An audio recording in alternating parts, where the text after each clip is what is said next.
in the rain one day when I was looking down at a puddle, and you had the stream of water and pebbles in it, and you had the vortex shedding going behind the pebbles here. So it's the same effect, but it goes from subscale to atmospheric, and it's the same kind of nonlinear response. Best to design it out and avoid the headaches of it. So the strakes we had were about 5 feet long. They have a plastic body molded. They have 3 helixes going around it. They're held in place by bands. The only downside of this is it's a bit time consuming to install them because it's a manual process where you've got to put them on and band them. And here you see a couple of strakes going on the installation vessel. And there are different designs of these. It just so happened that this company here was the one we wanted to use. Lastly, the anodes, they're just aluminum zinc type material, bolt on. We attach them with leads. We do a pin brazing onto the pipe itself so we get the electrical continuity. And you can, but we don't typically put these in the water column. We prefer to have them on the seabed. Avoid any kind of connection in the dynamic portion of the riser. Put it on the seabed, put more anodes on to cover the additional length. All of this stuff comes together, and it all comes from different companies. So for this project, Exmor were the facility designers who we had to interface with. But the companies that are worth noting here, Alcoa Titanium Products, or RTI, it was, supplied us the stress joint. Tenaris Global Steel gave us the riser pipe, and that came from a plant, Dalmani, in Italy. The coating that was on was for 5LPP, came from Bayou in Louisiana. Lankhorst Moldings provided us the strakes, and they came from the Netherlands.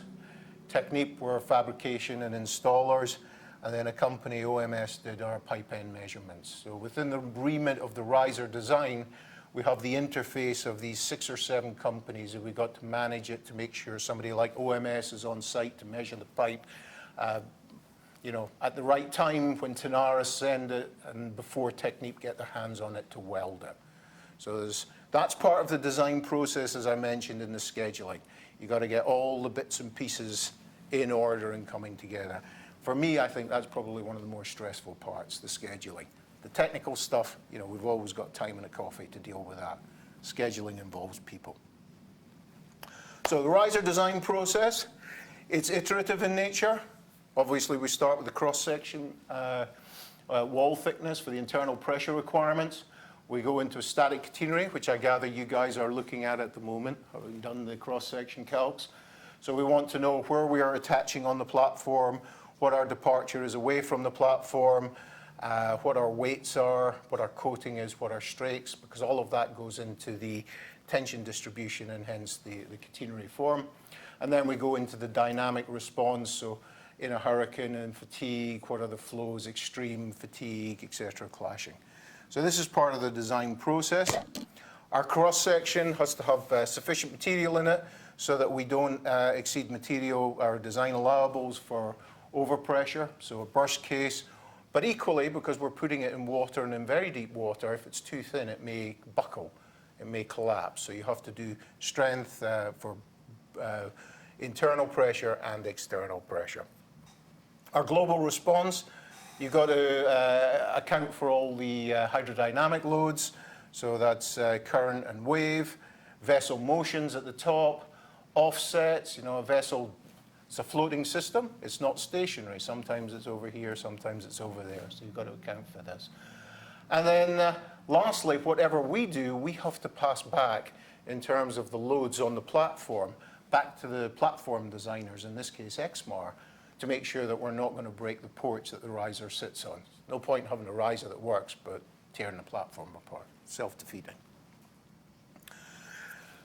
Bit difficult to see this slide, but this is kind of like the classic, the classics flow chart of what we do, and we go through here, our first pass design, and then we go up here. I had to split it because I couldn't get it on one sheet going this way, and then we cut back here, an iteration. And in practice, you know, it always looks nice to put this on paper like this, but usually when you're doing a project, a number of these things are going to be done simultaneously. So in a group like this for a riser design, 2 of you may be involved with the extreme, 2 with the fatigue, and we're trying to run everything concurrently trying to squash the design time so that we maximize our time for fabrication and installation. Platform motions, I don't know how much of this you've done, but usually you would have your first order response, how the platform moves to the environment. Now, if we look at risers, they're cross-section, long and slender. We call them hydrodynamically transparent. That is, the riser does not significantly affect the flow except locally around it. A big platform, on the other hand, tends to radiate energy back and diffract the flow. Hence the diffraction theory, radiation diffraction theory, and what we call the response amplitude operators. Now, in addition to this, the environment will tend to push the platform, which is your second order or wave drift effect. So you have two sets of motions that are going on all the time. That may also be driven a bit by your wind loading on the top sides. Some frequency for TLPs, the tendons, you can get this second order shaking effect, added mass and damping from the hydrodynamics. It's not uniform across all periods, it varies. And for our purposes in this project, we really only had to consider the first one of these, the RAOs. But if you were doing an FPSO, you'd have to consider most of these, and certainly if you're dealing with TLPs, your some frequency terms. Luckily for us, XMAR, who had done all the mooring analysis, actually provided us the RAOs at the top there, plus a bunch of time histories of vessel motion. So it was a case of using vessel motions here, where another design house gave us those, and we used those in our calcs. What does Delta House look like? Well, this is it here, and to address the question over there. So Delta House here is a semi-submersible, top sides, it's flaring at the moment, but down here on the lower pontoon we have this bucket, and here's the stress joint sitting in the bucket. So bucket's not there, we come along and we lower and insert this into the bucket, and that's all part of the installation. And that sits about 100 feet below water line. Yeah? Yep, MC254. That was just installed A couple of years ago, yeah. So what they do is they install a platform with a number of fields attached to it, and then these open porches, so companies I work with, and I think you work with as well, can tie back to them, where we open a well up and then we tie it back to the platform. It's a way of generating additional revenue for them. Met ocean conditions for the site we're working on, so wind, these are the hurricane conditions. It's either wind dominated or wave dominated. Oddly enough, we did a lot of this in metric units, but I'll talk about feet here. So our 100-year significant wave is something of the order of 50 feet. Maximum wave is something of the order of 92 feet. So that's a pretty big wave for a 100-year return period. An interesting anecdote with that is if you went back to the 60s and looked at the second, third type editions of API RP2A, you would be designing for a 60-foot wave. Now that shows you the age of the industry, because a lot of this data comes from hindcast. So as we've gone along, we've actually found that the platforms are being designed steadily. We've had to increase the size of event because our measurements are actually going over a longer time and picking up worse and worse events. So that's the challenge, and it also presents a retrofitting challenge, because sometimes your platform will be designed for something and you'll come along 10 years later and you're actually designing to new criteria. But one has to deal with that.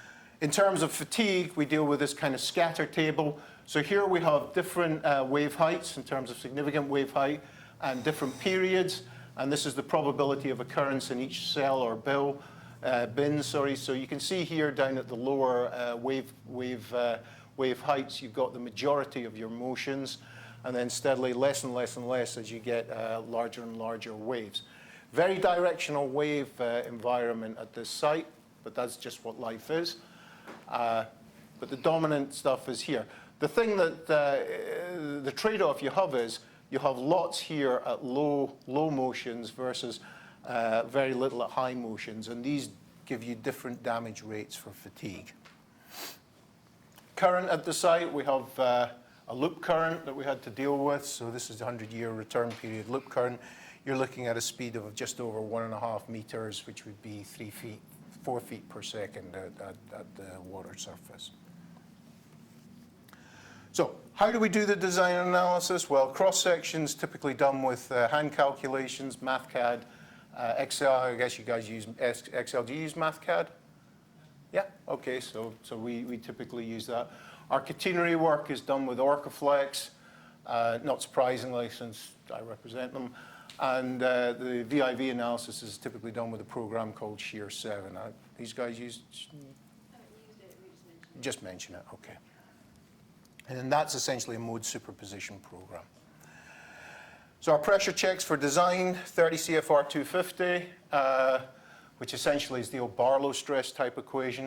1111, which is Lamy, sorry, burst Lamy type equations. There's also DNV. You know, you can look at your hoop stress and burst calculations there. Collapse is typically done to 1111, but we also have RP2RD and DNV.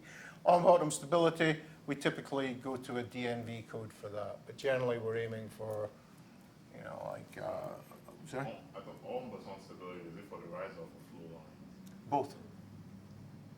Okay. You want to make sure that when you put something on the seabed, it's going to stay where it is.